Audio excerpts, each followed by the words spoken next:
നമ്മള് പഴയ ഒരു നൈറ്റ് വെച്ചിട്ട് ഒരു ഉഗ്രൻ ഐഡിയ ആണ് ചെയ്യാൻ പോകുന്നത് കേട്ടോ. നിങ്ങൾ ആരും ഇങ്ങനെ ഒരു ഐഡിയ കണ്ടിട്ടും ഉണ്ടാവില്ല, ചെയ്തിട്ടും ഉണ്ടാവില്ല. അപ്പൊ ഞാനൊരു നൈറ്റ് എടുത്ത് വെച്ചിട്ടുണ്ട്. നമുക്ക് ഇതിന്റെ ചെസ്റ്റിന്റെ ഈ ഭാഗത്തു നിന്ന് കട്ട് ചെയ്തങ്ങോട്ട് ഒരു കഷ്ണമായിട്ട് എടുക്കാം. അപ്പൊ ഞാൻ ഇവിടെ നിന്ന് കട്ട് ചെയ്തെടുത്തിട്ടുണ്ട് കേട്ടോ. ഇനി നമുക്ക് ഇതൊന്ന് രണ്ടായിട്ടൊന്ന് കഷ്ണമാക്കി എടുക്കാം. ഞാനിങ്ങനെ രണ്ട് കഷ്ണമായിട്ട് സെപ്പറേറ്റ് ചെയ്ത് എടുത്തിട്ടുണ്ട്. അപ്പൊ നമുക്ക് ഇത് കൊണ്ടുള്ള യൂസ് എന്താണെന്ന് ഞാൻ ഇപ്പൊ ഒന്ന് നിങ്ങൾക്ക് കാണിച്ചു തരാം. നമ്മളെല്ലാവരും വീട്ടില് പച്ചക്കറി വാങ്ങിക്കുമ്പോൾ ഇതുപോലത്തെ ഒരു കിറ്റിലാണ് നമ്മൾ പച്ചക്കറി വാങ്ങിക്കുന്നത് അല്ലെ. ഇതില് സവാള, പഴം, തക്കാളി അങ്ങനെ എല്ലാ ഐറ്റംസും ഉണ്ടാവും. അപ്പൊ നമ്മൾ സാധാരണയായിട്ട് ചെയ്യുമ്പോൾ ഞങ്ങള് വീട്ടില് വർക്കേരിയയിലാണ് കേട്ടോ ഇതെല്ലാം കൊണ്ടുവന്ന് വെക്കുന്നത്. ബാക്കിലൊരു ഡോർ ഉണ്ട്. അപ്പൊ ഡയറക്റ്റ് ആയിട്ട് നമുക്ക് ഹോളിലേക്കൊന്നും കൊണ്ടുപോകേണ്ട ആവശ്യമില്ലല്ലോ.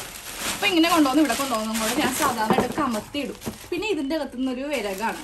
അച്ചിങ്ങ ഉണ്ടാവും, ബീൻസ് ഉണ്ടാവും, പച്ചവെള്ളം ഉണ്ടാവും. സത്യം പറയുവാണെങ്കിൽ അതൊരു തെച്ച് പണിയുണ്ട്. അപ്പൊ നമുക്ക് പച്ചക്കറിയിൽ ഏറ്റവും ബുദ്ധിമുട്ടെന്ന് പറയുന്നത് ഈ അച്ചിങ്ങയും ബീൻസും മുളകും ഇതിന്റെ അകത്തുനിന്ന് തിരഞ്ഞ് എടുക്കാനാണ്. ബാക്കിയുള്ളതൊക്കെ ഞാനിപ്പോ ഓൾമോസ്റ്റ് എല്ലാം ഒന്ന് സെപ്പറേറ്റ് ചെയ്ത് വെച്ചിട്ടുണ്ട്. അപ്പൊ നമുക്ക് ഇനി ഈ ഒരു ബുദ്ധിമുട്ട് ഒഴിവാക്കാൻ വേണ്ടിയിട്ട് ഒരു പഴയ നൈറ്റി മാത്രം മതി കേട്ടോ. അതെന്താണെന്ന് ഇപ്പൊ ഞാൻ കാണിച്ചു തരാം. ഇനി മുതല് വീട്ടില് പച്ചക്കറി വാങ്ങിക്കുമ്പോൾ നിങ്ങൾ ഇതുപോലത്തെ വിഗ് ഷോപ്പറെ കൊണ്ടുപോകാം കേട്ടോ. അപ്പൊ നമുക്ക് സ്റ്റാർട്ട് ചെയ്യാം. അതിനായിട്ട് നമുക്ക് 2 കഷ്ണം ക്യാൻവാസ് വേണം. കാരണം നമ്മൾ ഉണ്ടാക്കുന്ന വെജിറ്റബിൾ ബാഗിന് കുറച്ച് കട്ടി കിട്ടാൻ വേണ്ടിയിട്ടാണ് കേട്ടോ. അപ്പോ ഇതിന് വേണ്ട നീളവും വീതിയും പറയാം. ഞാനിപ്പോ ഇതിന് നീളം എടുത്തിരിക്കുന്നത് 21.5 ഇഞ്ചാണ്. വീതി കുറച്ച് കൂട്ടി എടുത്തിട്ടുണ്ട്, 23.5 ഇഞ്ച് എടുത്തിട്ടുണ്ട്. പക്ഷെ നമുക്ക് ഇഷ്ടമുള്ള അളവിലേക്ക് ഇത് മാറ്റാം, അതിനൊന്നും കുഴപ്പമില്ല. ഇനി ക്യാൻവാസ് ഒന്ന് ഒട്ടിച്ചെടുക്കാം. തുണിയില് ക്യാൻവാസ് ഇങ്ങനെ ഒന്ന് ഒട്ടിച്ചെടുത്തിട്ടുണ്ട്.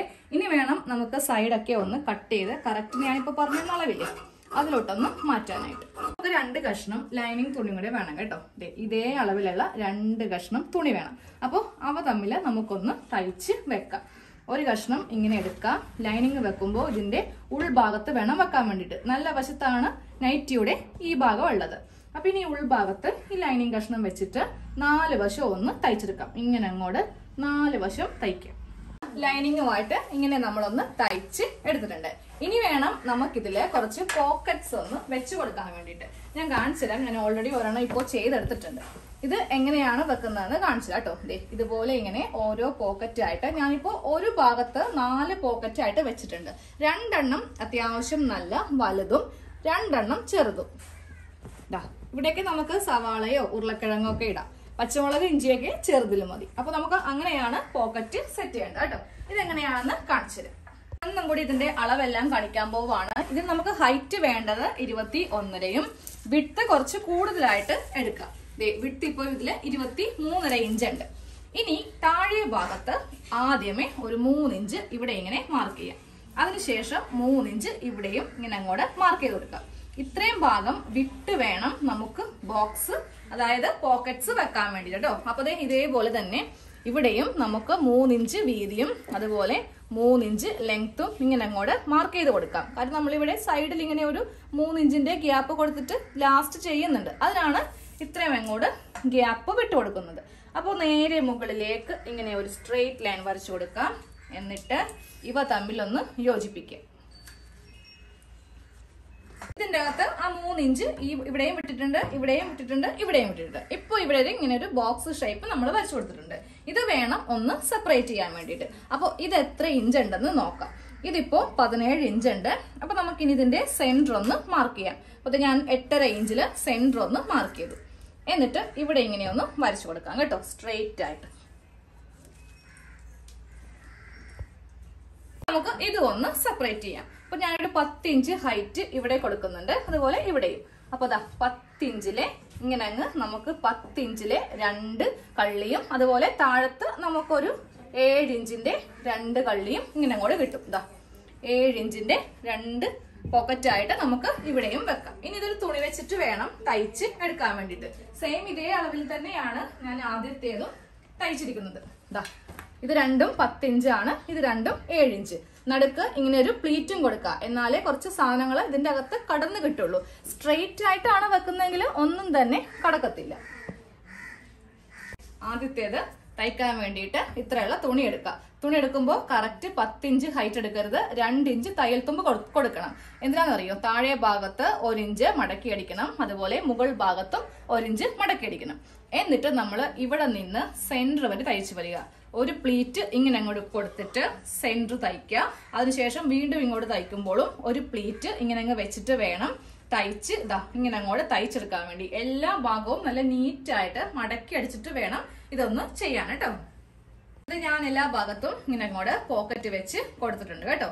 ഈ താഴെ ഭാഗം ഇവിടെ ഇങ്ങനെ തയ്ച്ചു കൊടുക്കണേ. അതുപോലെ ഇതിന്റെ താഴെ ഭാഗം ഇങ്ങനെ അങ്ങോട്ട് പോക്കറ്റ് അങ്ങോട്ട് വെച്ച് കൊടുക്കുക. ഇനി നമുക്കിതില് വള്ളി വെക്കാം. വള്ളി വെക്കാനായിട്ട് ഈ മുകൾ വശം മാത്രം ഇങ്ങനെ ഒന്ന് ഒരു 1/4 ഇഞ്ച് മടക്കിയിട്ട് വീണ്ടും ഒരു 1/4 ഇഞ്ച് മടക്കി ഇവിടെ ഒന്ന് ഫിനിഷ് ചെയ്യാം കേട്ടോ. അത് കഴിഞ്ഞിട്ട് നമുക്ക് ചെയ്യേണ്ടത്, എന്തായാലും നമ്മളിവിടെ ഇതിന്റെ സെന്ററിൽ ഇങ്ങനെ ഒന്ന് പോക്കറ്റ് വെക്കുമ്പോൾ ഇവിടെ ഒരു സെന്റർ കിട്ടുമല്ലോ. ഈ സെന്റർ വെച്ചിട്ട് 4 ഇഞ്ച് ഇവിടെ മാർക്ക് ചെയ്യുക. അതുപോലെ തന്നെ ഇങ്ങോട്ടേക്കും മാർക്ക് ചെയ്യുക. എന്നിട്ട് വേണം ഇവിടെ അങ്ങ് വള്ളി വെച്ച് കൊടുക്കാൻ വേണ്ടിയിട്ട്. ഞാൻ വള്ളി വെച്ചിട്ടുണ്ട്, അത് ജസ്റ്റ് ഒന്ന് കാണിച്ചു തരാം. അതെ, ഈ ഭാഗത്ത് വള്ളി വെച്ചിരിക്കുന്ന കണ്ടില്ലേ? സെന്ററിൽ നിന്ന് ഇങ്ങോട്ടേക്ക് 4 ഇഞ്ച്, ഇങ്ങോട്ടേക്ക് 4 ഇഞ്ച്, എന്നിട്ട് ഇങ്ങനെ അങ്ങ് നല്ല ഉറപ്പിച്ചങ്ങ് വള്ളി വെച്ച് കൊടുക്കുക കേട്ടോ. ഇത് 2 ഭാഗത്തും ഇങ്ങനെ അങ്ങ് വള്ളിയൊക്കെ എല്ലാം വെച്ച് കൊടുത്തിട്ടുണ്ട്. ഇനി നമുക്ക് ഇതിന്റെ സൈഡ് ഒന്ന് കൂട്ടിയെടുക്കാം കേട്ടോ. അപ്പൊ നല്ല വശം ഇങ്ങനെ അങ്ങ് വെക്കാം. അതിന്റെ മീതെ ഇതിന്റെ നല്ല വശം ഇങ്ങനെ അങ്ങ് വെച്ചിട്ട് നമുക്കിതിന്റെ സൈഡ്, ഈ 3 സൈഡും ഇങ്ങനെ ഒന്ന് കൂട്ടി എടുക്കണം. 3 സൈഡും ഇങ്ങനെ ഒന്ന് കൂട്ടി തയ്ച്ച് എടുത്തിട്ടുണ്ട്. സൈഡ് കൂട്ടിയതാണ് ഈ കാണുന്നത് കേട്ടോ. നമുക്ക് ഇവിടെ ഒന്ന് ഫിനിഷ് ചെയ്യണ്ടേ. കാര്യം ഇങ്ങനെ കണ്ടിട്ടുണ്ടെങ്കിൽ ഒരു ഭംഗി ഉണ്ടാവില്ല. കുറെ നാൾ കഴിയുമ്പോൾ ഇതിങ്ങനെ വിട്ടൊക്കെ പോരും. അപ്പൊ ഫിനിഷ് ചെയ്യാൻ വേണ്ടിയിട്ട് ഒരു 1.5 ഇഞ്ചിലെ ഒരു സ്ട്രിപ്പ് ഇങ്ങനെ അങ്ങ് കട്ട് ചെയ്ത് എടുക്കാം. അപ്പൊ ഈ മുകൾ ഭാഗം പോലെ ഇങ്ങനെ ഒന്ന് മടക്കിയിട്ട് അറ്റം വരെ അങ്ങോട്ട് തയ്ച്ചു കൊടുക്കാം കേട്ടോ. ഈ ഭാഗം ഒന്ന് ഫിനിഷ് ചെയ്യാൻ വേണ്ടിയിട്ട് ഇങ്ങനെ ഒന്ന് തയ്ച്ചെടുത്തിട്ടുണ്ട്. ഇനി നേരെ ഇത് ഇപ്പുറവശം ഇങ്ങനെ അങ്ങോട്ട് തിരിച്ചിടുക. എന്നിട്ട് ഇതിങ്ങനെ മടക്കിയിട്ട് ഇവിടെ ഇങ്ങനെ ഒന്ന് തയ്ച്ചു വെക്കാം. അപ്പോൾ ഇവിടെയും നല്ലപോലെ കിട്ടും. അതുപോലെ ഈ ഭാഗത്തും നല്ലതുപോലെ കിട്ടും. അതെ, ഈ ഭാഗം നമ്മളിങ്ങനെ ഫിനിഷ് ചെയ്ത് കണ്ടില്ലേ? അതുപോലെ തന്നെ താഴത്തെ ഭാഗവും ഈ ഭാഗവും ഒന്ന് ഫിനിഷ് ചെയ്ത് കൊടുക്കാം കേട്ടോ. ഞാൻ ഇതിന്റെ 3 ഭാഗവും ഒന്ന് ഫിനിഷ് ചെയ്ത് എടുത്തിട്ടുണ്ട്. അല്ലെ കാണാനൊരു ഭംഗി ഉണ്ടാവില്ല. ഇനി നമ്മുടെ അവസാനത്തെ പാർട്ട് എന്ന് അറിയോ, ഈ ഒരു കോർണർ ഇങ്ങനെ അങ്ങ് എടുക്കുക കേട്ടോ. കറക്റ്റ് ഇങ്ങനെ അങ്ങ് ഈ കോർണർ എടുക്കാം. എന്നിട്ട് ഇവിടെ നമുക്കൊരു 3 ഇഞ്ചിലൊന്നും തയ്ച്ചു കൊടുക്കണം. അപ്പൊ ഈ 2 ഭാഗം ഉണ്ടല്ലോ, ഒരെണ്ണം ഇവിടെയും ഒരെണ്ണം ഇതിന്റെ താഴെ ഭാഗത്തും കറക്റ്റ് ആയിട്ട് വരുത്തണം. ഇങ്ങനെ അങ്ങ് വരുത്തണം. ഇതങ്ങോട്ട് എങ്ങോട്ടെങ്കിലും മടക്കി വെച്ചു. എന്നിട്ട് ഇവിടെ ഇങ്ങനെ ഒരു സ്ട്രെയിറ്റ് ആയിട്ട് കട്ട് ചെയ്ത് കളയരുത്. ജസ്റ്റ് ഇങ്ങനെ ഒന്ന് തയ്ച്ചങ്ങോട്ട് വെച്ചാൽ മതി. എന്നാലേ നമുക്കിതിൽ കുറേ സാധനങ്ങൾ കൊള്ളിക്കാൻ പറ്റത്തുള്ളൂ. ഒന്ന് കെട്ടിട്ട് ഇങ്ങനെ ഒന്ന് സ്റ്റാർട്ട് ചെയ്തിട്ട് തയ്ച്ചങ്ങോട്ട് വെക്കാം കേട്ടോ. ഇതുപോലെ അപ്പുറത്തും ചെയ്ത് കൊടുക്കാം. അതെ, ഇവിടെ ഒന്ന് തയ്ച്ച് എടുത്തിട്ടുണ്ട്. ഇനി നമുക്കിതിന്റെ നല്ല വശം ഒന്ന് ഓപ്പൺ ചെയ്യും. താഴെ ഭാഗത്ത് നമ്മൾ തയ്ച്ചെടുത്തത് ഇങ്ങനെ ഒന്ന് ഷേപ്പ് ആക്കി കൊടുക്കാം കേട്ടോ. അതുപോലെ തന്നെ ഇപ്പറയും ഭാഗത്തും. എന്നാലേ കുറെ സാധനങ്ങൾ നമുക്ക് ഇതിൽ കൊള്ളിക്കാൻ പറ്റത്തുള്ളൂ. അപ്പൊ അതെ, നമ്മുടെ വിഗ് ഷോപ്പർ റെഡി ആയിട്ടുണ്ട്. അതാ, ഇതാണ് നമ്മുടെ മൾട്ടി പോക്കറ്റ്സ് അല്ല വെജിറ്റബിൾ ബാഗ് കേട്ടോ. വിഗ് ഷോപ്പറിൽ ഞാൻ എല്ലാം ഒന്ന് ആക്കിയിട്ടുണ്ട്. നമ്മൾ നേരെ കടയിൽ പോകുമ്പോൾ നമ്മൾ തന്നെ എടുത്തു വെക്കാം. ഇല്ലെങ്കിൽ അവരുടെ കയ്യിലേക്ക് ഈ വിഗ് ഷോപ്പർ കൊടുത്താൽ മതി. നമുക്കിതിൽ ഓരോ പോക്കറ്റിലായിട്ട് അതെ, ഞാനിവിടെ ബീറ്റ്റൂട്ട് ഇട്ടിട്ടുണ്ട്. താഴെ ഭാഗത്താണ് ടൊക്കാനോ ഉള്ളത്. പൈനാപ്പിൾ ഇട്ട് കൊടുത്തിട്ടുണ്ട്. അതുപോലെ തന്നെ സവാള ഒരു പോക്കറ്റിൽ, താഴെയുള്ള പോക്കറ്റിലൊക്കെ അത്യാവശ്യം നല്ല കനമുള്ളതൊക്കെ ഇട്ട് കൊടുക്കാം. ഇങ്ങനെയാകുമ്പോൾ നമുക്കിത് തിരയേണ്ട ആവശ്യമില്ല. മുകളിൽ ഞാൻ പച്ചമുളക് അതുപോലെ ചെറിയ ചെറിയ ഐറ്റംസ് ആണ് മുകളിൽ ഇട്ട് കൊടുത്തിരിക്കുന്നത് കേട്ടോ. ഇവിടെ ഒരു കള്ളിയും കൂടെ ഉണ്ട്. ഇതിൽ എനിക്ക് ഇടാൻ സാധനങ്ങളൊന്നും ഇല്ല. അപ്പൊ നമുക്ക് കറിവേപ്പിലയോ എന്ത് വേണമെങ്കിലും ഇങ്ങനെ അങ്ങ് ഇട്ട് കൊടുക്കാം. അപ്പോൾ പഴയ നൈറ്റി ഉണ്ടെങ്കിൽ ഒരെണ്ണം ഇങ്ങനെ ഒന്ന് തയ്ച്ചെടുക്കാം.